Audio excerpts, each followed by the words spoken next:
Всем привет! Наступают холода, а значит многим автовладельцам, чьи машины стоят на улице, предстоит танец бубном, дабы завести свою машину. А потом, когда даже ее и заведут, нужно еще 5 минут подождать, пока она прогреется и начнет давать и тепло в салон, и масло разогреется. И у меня в моей машине были такие же проблемы, пока я не установил предпусковой подогреватель двигателя. И все проблемы ушли. И сейчас я хочу поделиться своим опытом, рассказать, почему именно такой подогреватель я взял и тому подобное. Итак, этот подогреватель двигателя я купил у харьковской фирмы, которая занимается изготовлением тенов, подогревателей и многих подобных девайсов. В принципе, можно этот подогреватель было изготовить самому из 2-дюймовой трубы и тен, помпа, но я решил купить именно у них. И сейчас расскажу почему. Если сравнивать с китайскими аналогами, то корпус у данных подогревателей изготовлен из нержавеющей стали.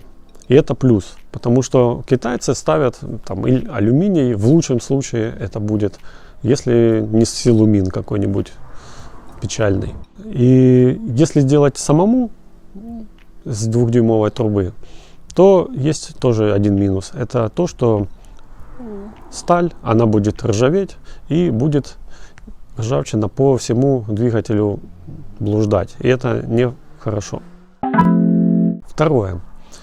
Это то, что тен, который находится в подогревателе, это обычный тен с бойлера. И если даже он сломается, у вас сгорит, то вы с легкостью можете купить в магазине любом и поменять. Это огромный плюс. Плюс еще то, что вы можете купить, например, 1,5 киловатта тен.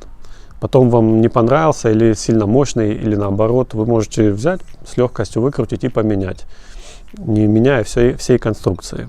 Это огромный плюс. Третье. Это термостат. В китайских подогревателей стоит термостатический отсекатель. Его принцип это как в электрочайнике. Нагрелась температура, и если, например, вы включили чайник без воды, то при достижении определенной температуры он отключается. Потом, когда все остывает, он опять включается. В принципе, это такой же работа обычного термостата. Но в данном подогревателе установлен, опять же, термостат с бойлера. Здесь вы можете выставить температуру, какая вам нужна. Например, для экономии электроэнергии вам не обязательно греть машину до 60 градусов. Вы можете поставить 30-40, и машинка прогрелась, вы завелись с легкостью, и чуть-чуть нужно подождать, чтобы машина дальше полностью прогрела этот двигатель. В моем случае я сначала поставил 70 градусов, даже 75. И все классно, машина прогрелась, все работает. Но есть один нюанс, это то, что когда весь блок двигателя прогрелся, то открылся стандартный термостат в системе охлаждения двигателя, и лишнее тепло начало скидывать в радиатор. Это понятно, что неудобно. Из-за этого я снизил температуру до 60. И все, теперь машина подогревается до 60 градусов. До открытия термостата. И уже когда я завожу машину, все прогрето, печка прогрета, и это очень удобно. Четвертое. В данном подогревателе установлена помпа со стиральной машины. Стандартная, дешевая, 200 гривен стоит. И в этом тоже есть свой плюс. Если вдруг что-то случилось с помпой, вы можете опять же в любой магазин обратиться и купить подобную помпу. Стоит 200 гривен.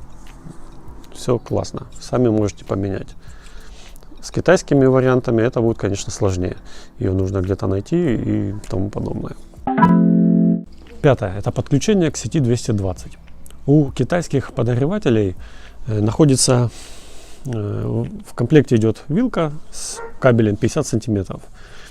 Чтобы подогреть машину, вам нужно открыть капот, размотать удлинитель, подключить все. И потом обратно, когда машина прогреется, опять открыть капот, смотать. И это довольно неудобно. Ну, что сделал я?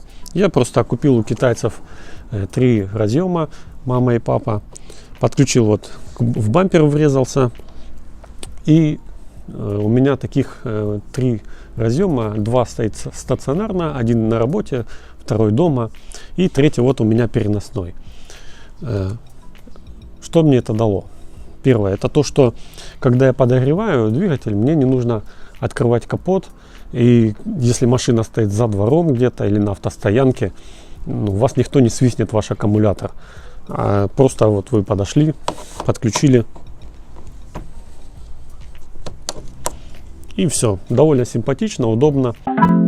Как я подключил данный подогреватель к самой системе? Изначально через тройники я подключил двигателю параллельно газовому редуктору и параллельно печке. И в принципе это нормальный вариант подключения, но есть один нюанс, это то, что прогрев идет только самого двигателя. Циркуляция тосола через газовый редуктор и печку не происходит. И когда вы заводите машину, то немножко температура двигателя падает сразу, потому что стандартная помпа машины уже начинает прокачивать тосол с печки холодной, берет и с газового редуктора. Ну и немножко нужно подождать. Я же подумал и сделал следующее подключение. Это последовательно печки салона. В этом есть огромный плюс. Это то, что в момент прогрева двигателя также греется и печка. И небольшое тепло, выделяемое с печки, попадает в салон, попадает на лобовое стекло.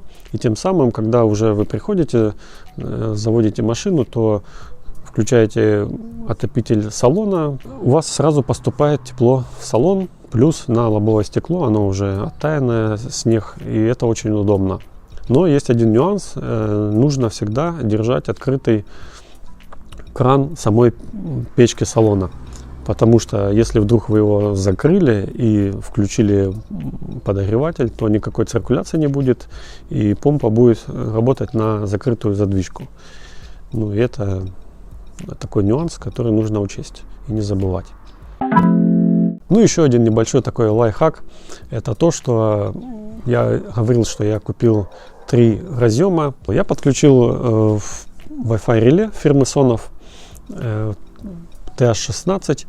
Почему именно TH16, а не TH10? Это то, что TH10 рассчитан на 2,5 киловатта.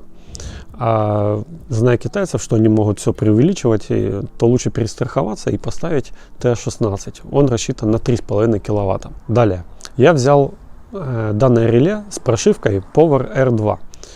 В принципе, можно купить с любой прошивкой, но данная прошивка имеет такие функции. Это то, что вы можете контролировать фактическое потребление электроэнергии. Оно хранится в течение 5 месяцев за каждый день, сколько часов она работала, сколько потребила электроэнергии. Это довольно удобно. И когда, например, удаленно вы с телефона смотрите, то если потребление 40 Вт, это значит, двигатель полностью прогрелся. Если вы видите там 1800, значит, двигатель еще греется. Ну, довольно удобная вещь. Не нужно идти до машины, сидя дома, посмотрели и уже будете знать, нагретая машина или нет. Ну и самое важное в этом реле, это то, что вы можете взять и запрограммировать. Например, вам на работу к 8 утра. В 7:30 машина должна прогрета быть. Заводите на 6:30, и в 6:30 он автоматически включается подогреватель с помощью этой розетки и прогревается до 7:25. В 7:25 он выключается, и подойдя уже к машине, у вас обесточена вся сеть, и вы можете спокойно отключиться и заводить машину и ехать. Это довольно удобно. Также у этой прошивки, в принципе и у всех этих прошивках есть такая штука, как цикличность. Например, это удобно, вы не знаете, когда вам ехать куда-нибудь, но надо, чтобы машина была уже тепленькая, прогретая. Для этого ставите цикличность, 15 минут работает, 10 минут остывает, и так беспрерывно. Это очень удобно. Пришли, завели, и все отлично, все, можно ехать. В общем, такой был обзор Рад всем был помочь определиться с подогревателями, поделиться опытом, как подключать. С вами был Артем Кошелев. Задавайте вопросы, буду рад ответить. Пока.